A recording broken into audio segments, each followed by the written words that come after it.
Hello, I'm Tess. Welcome back to the Sweet Treats series. In this episode, I'm going to be making one of my favourite versions of a trifle. It's a sticky gingerbread and roasted plum version of the classic. You're going to love it.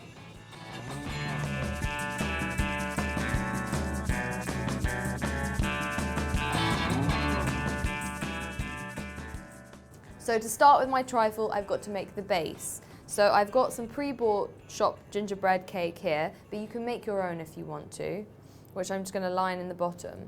So I'm just going to squeeze them together and arrange them.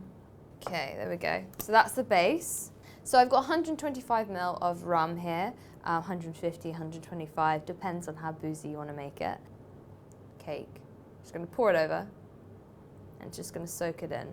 So as you can see, all the rum is soaked really nicely into the base. I'm going to hold on to this, chef's perks. But I'm going to whip up the cream now whilst the plums are roasting in the oven and get that done so we're ready to assemble. So to make the whipped cream to go on top of the trifle, add the cream to a bowl with the icing sugar and whip until it comes together in soft peaks. For the full list of ingredients, just check out the description box.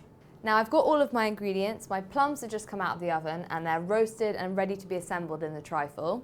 Basically, I've roasted them in the oven 180 degrees for 25 to 30 minutes with some brown sugar and some cinnamon until they're nice and sticky. And you can see that they're ready because they're completely falling apart, which is exactly what we want.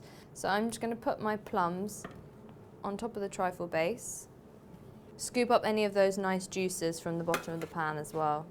Give them a bit of a smush with the back of your spoon. Next is the custard. So I've got my custard here and I'm just going to simply pour it over the plums and the base. So my custard's on. Now I'm just going to add the cream. So I'm going to dollop it over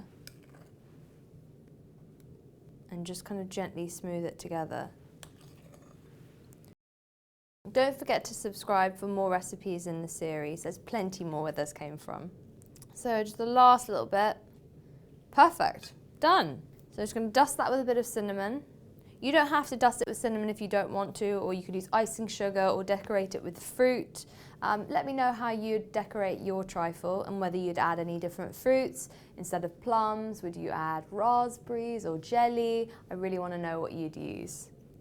So there we have it. That's my classic Christmas ginger and plum trifle. I know you're going to love it. All it needs is a couple of hours in the fridge and it's going to be ready for eating. Merry Christmas. I really hope you enjoy this recipe and I look forward to hearing your comments. Thanks for tuning in.